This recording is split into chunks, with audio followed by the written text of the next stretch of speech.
ముఖ్యమంత్రి చంద్రబాబు నాయుడు గారు తన ఎమ్మెల్యేలకి పదే పదే వార్నింగ్లు ఇస్తూ ఉన్నారు. అయితే ఈ వార్నింగ్లు సీరియస్గా ఇస్తున్నారా, లేకుంటే తన వరకు నేను చాలా స్ట్రిక్ట్గా ఉన్నాను, ఎమ్మెల్యేలదే తప్పు అని ఒక అభిప్రాయాన్ని కలిగించడానికి ఏమైనా ప్రయత్నం చేస్తున్నారా? అసలు ముఖ్యమంత్రి నిజంగానే ఎమ్మెల్యేల మీద చర్యలు తీసుకునేందుకు సీరియస్గా ఉన్నారా లేదా అన్నది చూద్దాం. ఫస్ట్ దానికంటే ముందు ఈసారి చంద్రబాబు నాయుడు గారు ఇప్పటివరకు ఎన్నిసార్లు వార్నింగ్ ఇచ్చారు? జూలై 23, 2024 ఎమ్మెల్యేలకు సీఎం చంద్రబాబు స్వీట్ వార్నింగ్. ఎప్పుడు ఇది? గత ఏడాది జూలై 23న ఒకసారి. అదే ఏడాది అంటే గత ఏడాది ఆ ఎమ్మెల్యేలకు చంద్రబాబు నాయుడు వార్నింగ్, మంత్రులకు కీలక సూచనలు.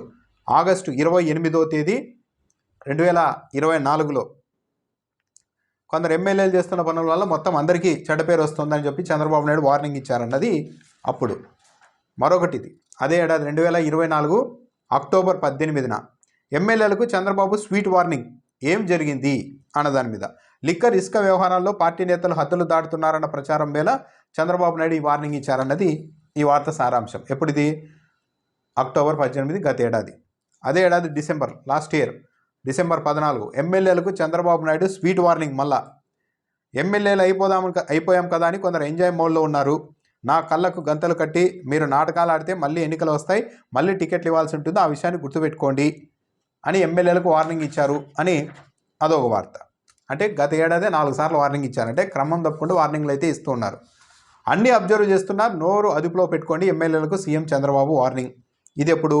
ఈ ఏడాది ఫిబ్రవరి 28వ తేదీన చంద్రబాబు నాయుడు గారు ఇచ్చిన వార్నింగ్. ఈ ఏడాది మార్చి 1వ తేదీన జాగ్రత్త అంటూ ఎమ్మెల్యేలకు వార్నింగ్. చంద్రబాబు వ్యూహం ఏంటి, టార్గెట్ ఎవరు అన్నీ గమనిస్తున్నా, నోరు జాగ్రత్త, మనం వాళ్ళలా కాకూడదు. టీడీపీ ఎమ్మెల్యేలకు సీఎం చంద్రబాబు శుతిమెత్తని సున్నితమైన వార్నింగ్.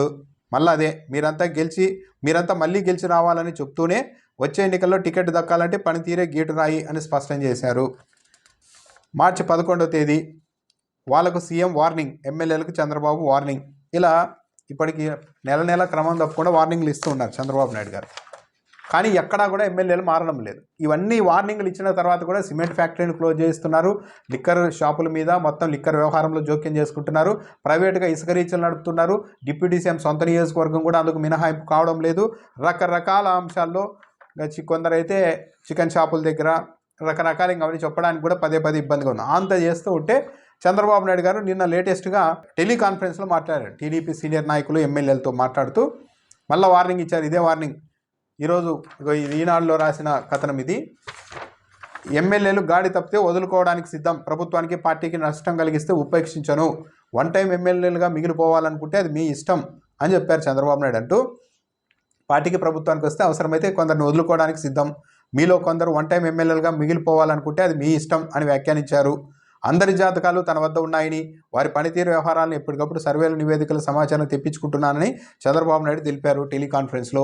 ఎమ్మెల్యేలుగా గెలిచాం కదా అని ఎవరైనా అతి విశ్వాసంతో వ్యవహరిస్తే వారికే నష్టం కలుగుతుంది, అధికారంలో ఉన్నప్పుడు ప్రజలు మనల్ని గమనిస్తూ ఉంటారు అని వార్నింగ్ ఇచ్చారు. అంటే మీరు హద్దులు దాటుతూ ఉన్నారు, వచ్చే ఎన్నికల్లో టికెట్లు ఇవ్వము, మీరు వన్ టైం ఎమ్మెల్యేలుగా అంటే ఈ అరాచకాలన్నీ చేసేసి ఈసారికి మాత్రం ఎమ్మెల్యేగా ఉంటే చాలు అనుకుంటే అది మీ ఇష్టం అని కూడా మాట్లాడుతున్నారు. ఇక్కడ కీలకమైన పాయింట్ ఏంటి అంటే, ఉండొచ్చు కొందరు ఎమ్మెల్యేలు, మొన్న కేకే సర్వే అని చెప్తున్నారు, కొత్త ఎమ్మెల్యేలో 44 మంది ఎమ్మెల్యేల మీద 25 నుంచి 30% వ్యతిరేకత ఉంది, ఓటు బ్యాంకు కోల్పోయారు అని.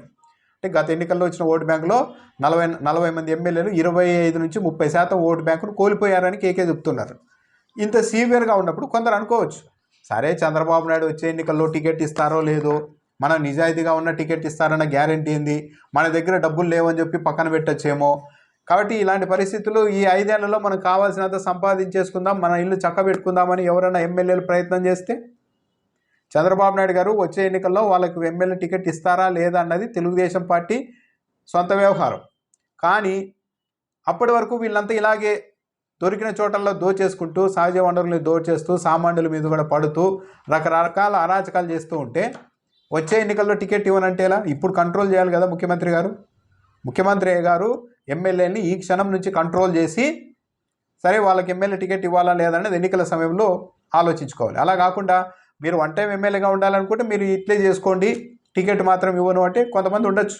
టికెట్ రాకపోయినా వచ్చిన తర్వాత ఆలోచిద్దాం, తర్వాత సంగతి, ఈ 4 ఏళ్ళలో మనకు కావాల్సిన విధంగా రకరకాలుగా చేసేసుకుందాం, అధికార దుర్వినియోగం చేసి సొంత ఇల్లు చక్కబెట్టుకుందాం అనుకుంటే దానివల్ల నష్టపోయేది ఎవరు? అల్టిమేట్గా రాష్ట్రం, పబ్లిక్, విపరీతమైన అవినీతి చాలా ఉంటాయి. కాబట్టి ముఖ్యమంత్రి గారికి నిజంగా చిత్తశుద్ధి ఉంటే నెల నెల క్రమం తప్పకుండా వార్నింగ్లు, స్వీట్ వార్నింగ్లు ఇవ్వడం కాకుండా కొందరు ఎమ్మెల్యేలు బహిరంగంగా ఏమేం చేస్తున్నారో పత్రికల్లో, ఏది తెలుగుదేశం పార్టీకి అనుకూలమని పేరున్న పత్రికల్లో కూడా వస్తోంది.